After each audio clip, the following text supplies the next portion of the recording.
लक्ष्मी देख आज तेरे लाल के मुंह से छाछ टपक रही है। ತಿರುಗಿ ಅಂತಾರೆ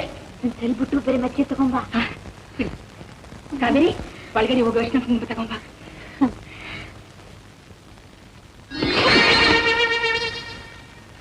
ಹೇಳ್ತಿದ್ದಲ್ಲ ಈಗ ನೋಡು ಮಜ್ಜಿಗೆ ಅಂತ ಮುಖ വാങ്ങിച്ചു കുടിക്കും മോളെ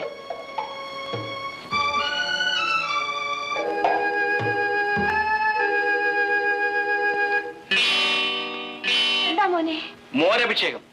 അമ്പലങ്ങളിൽ പാലഭിഷേകത്തെ പറ്റി അമ്മ കേട്ടിട്ടില്ലേ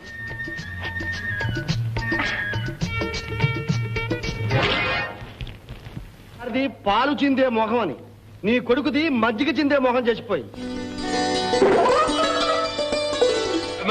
என்னடா அது மூஞ்சில பால் வடிகிற முகம் சொல்வியே இது மோர் வடிகிற முகம்